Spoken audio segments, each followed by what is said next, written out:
I never thought I'd start my Saturday holding a private property, not for sale sign, like a riot shield, standing barefoot in my own yard, heart thumping so loud I swear the squirrels could hear it. But there I was, staring down Karen, yeah, that Karen, the type who rolls into the mountains in her brand new SUV, acting like the trees ought to bow to her, trapped behind my locked gate, face pressed up against the glass, and mad as a hornet. You know that feeling? That split second when you realize you're not in a neighborly dispute anymore, you're in a straight-up turf war, nerves tight as banjo strings, trying to remember if you locked the back door. See, this circus didn't just show up overnight. The fuse was lit 3 weeks earlier with a knock at my door, the kind that sounds innocent, until you open it and see trouble gift-wrapped in a pastel sweater. Karen had that fake-friendly grin people wear when they want something, eyes darting all over my porch like she was shopping for deals. "So you knew around here," she chirps, and I told her straight up, "Nah, just new to mountain life, bought this place after a messy divorce, figured I'd finally get some peace." She nodded, looking at my porch like she was mentally redecorating already, and before I knew it, she was hinting around. Did I plan on selling anytime soon? I laughed and said, "Not in this lifetime." But her smile didn't budge, she just walked off, humming. And 2 days later, the weirdness started. A couple of hikers showed up, asking what year my place was built. They'd seen it online. I thought they'd made a mistake, but then I checked the listings that night, and boom, there's my cabin photos taken from inside, like someone crept around while I was out, and right there, under family representative, was Karen's name. That's when sleep left me for good. I confronted her the next day, and she just giggled. "Oh, I'm just testing the waters, seeing what buyers might think." Like it was all just a fun little game. Never mind the trespass, the photos, or the fact that my home was being shopped around without me even knowing. She waved it off, humming all the way down the drive, but from then on it was open season on my sanity. Realtors started showing up unannounced, measuring my yard, talking about easy flip potential, like I was the last one to know my own life was for sale. My no trespassing signs might as well have been party invitations. And every time I told myself, "Hey, maybe you're overreacting, it's just a misunderstanding," there'd be another flyer in the mailbox, another stranger walking up the path. Karen kept dropping not-so-subtle hints. "You know, not everyone's cut out for mountain living, or buyers are getting eager. You might want to reconsider." Let me back up a sec. Ignoring a Karen is like ignoring a raccoon in your kitchen.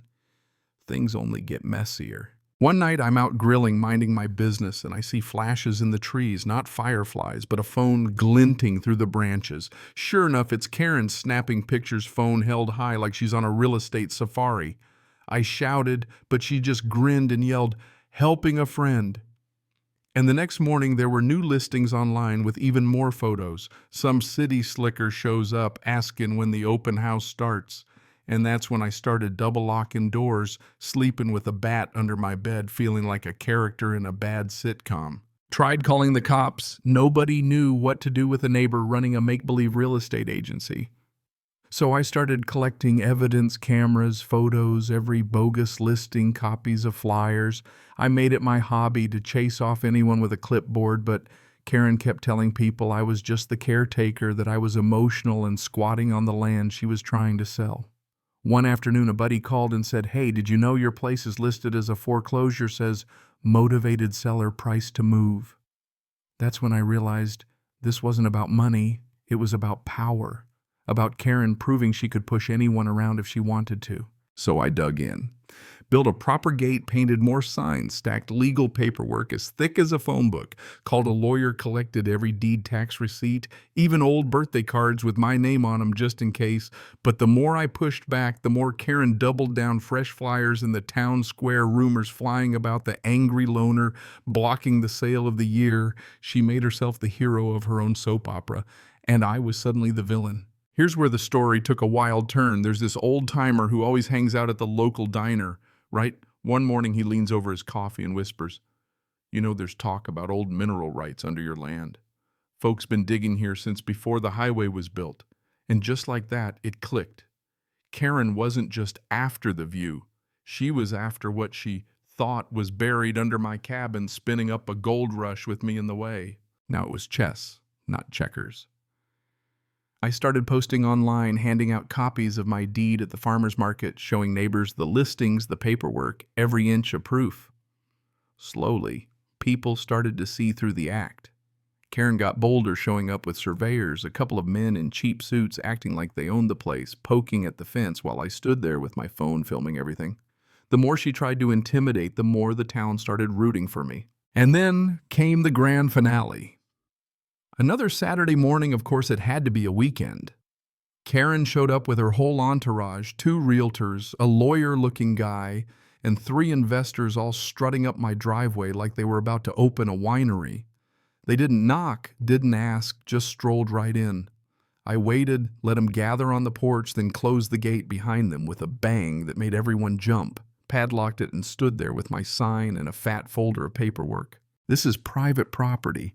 I told them loud enough for every phone camera to catch. And you're trespassing. Every second you stay, you're on tape. Every lie you've told ends here. The realtors looked at Karen suddenly, not so sure, and one asked, "Do you actually own this place?" Karen tried the caretaker story again, but her voice was shaking. I pulled out the deed tax forms, started reading them right there.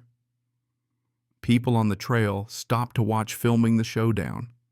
Karen finally snapped, screaming that I was ruining her plans, that she deserved this land, that she'd been promised it years before I ever showed up. You could feel the mood shift, the sense of entitlement pouring off her made everyone recoil. Right then, sirens came blaring up the road. The sheriff rolled in, stepped out, and I handed over everything, videos, documents, the works. And for once, Karen had nothing left. The sheriff cuffed her at my gate right in front of the crowd.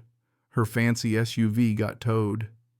The investor stomped off, cursing, and the whole mess ended not with a fight, but with Karen's whole world unraveling in the front yard, a dozen cell phones filming every minute. Days later, the videos were everywhere. She was famous, but not the way she planned. The Karen incident became a cautionary tale for the whole county. I finally got my porch back, mornings quiet, except for the wind and the jays. My not-for-sale sign's still out there, more as a warning than a threat. If you cross the line, you pay the price. Every now and then a hiker will stop and ask about what happened. I just shrug and say, "This place was never for sale, never will be." Funny thing is, she wrote her own ending, caged herself, and live on camera for the world to see. But I keep thinking, if this happened to me, how many folks are fighting the same kind of battle with nobody watching? Would you stand your ground or let someone else write you out of your own story? I really want to know. Drop a comment. Tell me if you've ever had a neighbor cross the line and what you did when it felt like the world was looking the other way. Let's see where you draw your line.